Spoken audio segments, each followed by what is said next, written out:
السلام عليكم ورحمة الله وبركاته. أهلا وسهلا بحضراتكم. هنتكلم إن شاء الله مع بعض في حلقة النهاردة عن الشخير وقت النوم، والمشكلة دي طبعا بيعاني منها ناس كتير. تقريبا كده نص البالغين بيحدث لهم مسألة الصوت المزعج ده وقت النوم. عاوزين نتعرف. طبعا الشخير أسبابه كتير.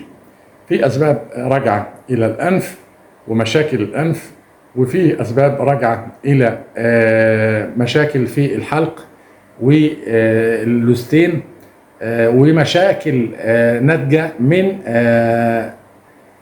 عوامل أخرى موجودة بقى في الجهاز التنفسي بشكل عام، في القصبة الهوائية أو في غيره. احنا مش عاوزين نفرد الموضوع، احنا عاوزين نتكلم عن الشخير، عاوزين نعالجه وعاوزين نحد منه، وعاوزين ما نزعجش نفسنا وننام بشكل مريح، وكمان ما نزعجش الناس اللي موجودة معانا في الغرفة. فإن شاء الله في فيديو النهاردة هنتكلم عن ازاي نتخلص من الشخير ونتنفس بشكل كويس ومريح وننام كويس، وبالتالي الآخرين برضو الموجودين معانا ما ينزعجوش من مسألة الشخير دي. هنستخدم في علاجاتنا إن شاء الله وسائل طبيعية، أو بمعنى أصح زيوت طبيعية. بس أهم حاجة الزيوت دي تكون زيوت اسينشال اويلز أو زيوت مركزة. زيوت مركزة لازم تحرص وانت بتجيب الزيوت ديت انها تكون زيوت نقية ومركزة، او زي ما بنقول زيوت اساسية. اول حاجة هنستخدمها في مسألة التخفيف او علاج الشخير ان شاء الله هيكون هو زيت الزعتر. زيت ايه يا جماعة؟ زيت الزعتر.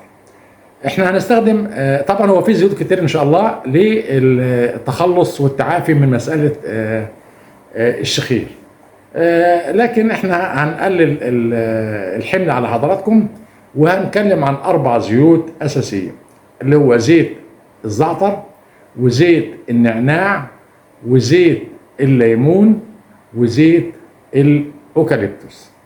4 زيوت. بس عاوز انوه حضراتكم واديكم علم ان لو استخدمت الزيتين اللي هو زيت النعناع او زيت الليمون، فحضرتك محتاج تخلطهم بزيت مهدئ زي زيت اللافندر. ليه؟ لان من خصائص زيت النعناع وزيت الليمون انهم لما الواحد بيستنشقهم بيعملوا له حالة استفاقة وحالة نشاط، فنشاط عقلي يعني، واحنا عاوزين ننام. فبالتالي احنا يعني مش محتاجين ان احنا ناخد زيت او نستنشق زيت عشان نريح نفسنا وقت النوم فما ننامش. فاللي هيستخدم الزيتين دول اللي هو زيت النعناع وزيت الليمون يحاول يخلطهم مع زيت مهدئ زي زيت اللافندر. زيت اللافندر بسم الله ما شاء الله يا جماعه، على فكره من الاشياء الكويسه لزيت اللافندر، الناس اللي بيبقى عندها حاله ارق ومش عارفه تنام بشكل كويس وتستغرق في النوم وتنام بشكل منتظم، يا ريت يجيبوا زيت اللافندر ده ويحطوه في سخان زي سخان اللي عارفين يا جماعه، سخان اللي بنجيب فيه السائل بتاع طارد الناموس ده.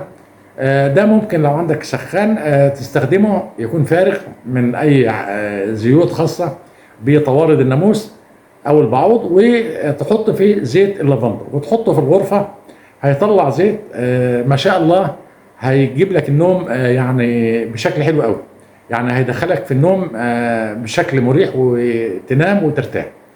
خلينا نتكلم عن زيت. اول زيت هنستخدمه، وعلى فكره لو استخدمت كل زيت لوحده مفيش مشكله، لكن كل زيت بيبقى له خصائص. يعني في زيوت بتعالج منطقه الانف، وفي زيوت بتعالج مساله ارتخاء انسجه الحلق واللسان والمسائل ديت. ما هي دي من ضمن العوائق اللي بتؤدي الى ان احنا يحصل عندنا الصوت اثناء دخول الهواء الى القصبة الهوائية.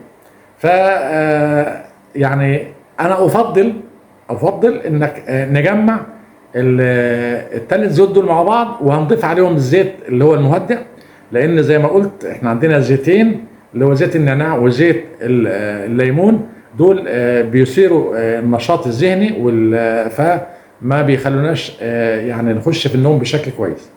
فاحنا هنجيب الاربع زيوت ونشتغل معاهم ونضيف عليهم برضو زيت اللافندر. ويا جماعه اللي يستعمل الزيت الثلاث زيوت دول يستعملهم في شكل نقط، يعني ما يحطش كميه كبيره، لان دي زيت مركز جدا وزيت اساسي. يبقى توكلنا على الله. اول زيت اللي هو زي ما قلنا زيت الزعتر، وزيت الزعتر ده ممتاز جدا. ليه زيت الزعتر ممتاز؟ لانه يا جماعه فيه مركب اسمه السيمول، ومركب السيمول ده مطهر قوي جدا ومقوي عام بشكل عام كده للجهاز التنفسي. لو عندك بقى ربو والتهاب في الشعب الهوائيه، او لو عندك التهاب في الحنجره واللوستين، يبقى عليك وعلى زيت الزعتر مناسب جدا يا جماعه. تاني زيت هو زيت النعناع.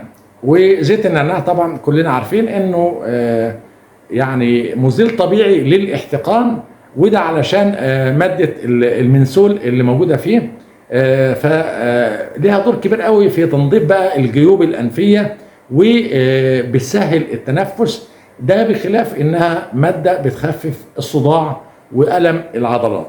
فلو الشخير عندك بسبب الانف، يبقى برضو عليك وعلى زيت النعناع، هيحل المشكله ان شاء الله. ثالث زيت عندنا هو زيت الاوكاليبتوس.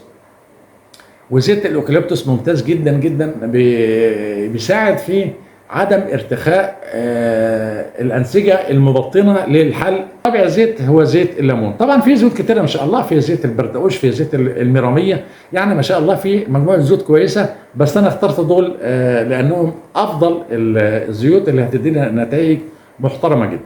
وزيت الليمون برضو انت عارفينه فيه خصائص ممتازه جدا. عاوزين نستخدم الزيوت دي. الزيوت دي يا جماعه نستخدمها يا اما في شكل استنشاق او في شكل دهان. وزي ما قلت لو استخدمت، طبعا ممكن تستخدم زيت واحد، لكن انا افضل انك تستخدم الاربع زيوت مع بعض، ومضاف ليهم الزيت الخامس اللي هو الزيت المهدئ، علشان ما نستنشقش الزيوت ديت ويحصل لنا حاله يقظه وما نعرفش ننام، يبقى احنا دوينا المشكله بمشكله اكبر. يعني المساله سهله وبسيطه ان شاء الله، ان لم يكن بقى في عوائق اخرى، ودي محتاجه انك تروح حضرتك لطبيب الانف والاذن والحنجره علشان يشوف لك ايه المشكله. ممكن يكون عندك مشاكل خلقيه في الانف، او عندك جيوب انفيه مسدوده وملتهبه، او عندك زوائد انفيه او لحميه زي ما بنقول، او عندك يعني اي شيء من الاشياء دي، او عندك عيوب في منطقه الفك وفي اسنانك، فديت محتاجه متخصص عشان. لكن احنا بنقول الشخير الناتج بقى عن ساعات عن التعب، وساعات بيبقى عن ارتخاء طبيعي كده لمنطقه سقف الحلق، الزيوت دي هتحل المشكله بامر الله، فاستعملوه. الطريقه سهله، هنستخدم الزيوت ديت، هنحط من كل زيت 4 قطرات، ومع الزيت الحامل نفس الشيء، هنحط منه 4 قطرات، يبقى عندنا الاربع زيوت هنحط 4 قطرات من كل زيت، و4 قطرات من زيت اللافندر اللي هو المهدئ، ونحطهم في اناء زي طنجره كده، زي طنجره الضغط. انا عندي طنجره الضغط لما بحتاجها وبعمل عمليه بحب اعمل تنظيف لجهاز التنفسي عن طريق البخار، بجيب الاشياء ديت وبحطها، وبغطي نفسي بحاجه كده، بغطاء زي لحاف، بطانيه، اي حاجه تحطها عليك، وتحط الطنجره وتفتح تشتغل المحبس بتاعها، بس بشويش، وتاخد بالك عشان صهد البخار ما يأذيكش، وتحاول تستنشق بكل مجامعك، بانفك وببقك، واستنشق. على فكره يا جماعه حمامات البخار ديت للجهاز التنفسي ممتازه جدا، ممتازه يعني بتفتح الحويصلات الهوائيه، وبتزيل اي رواسب، وبتطرد البلغم، يعني بجد يعني عمره للجهاز التنفسي.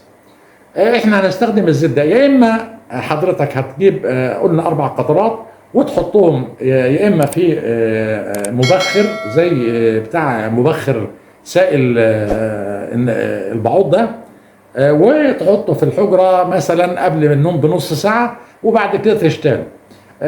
تخش بقى تنام، هتستنشق الريحة الموجودة في المكان دي، هتساعدك كتير وهتفتح كل المسالك الهوية عندك، وهتخلي نومك كويس بدون ان شاء الله شخير.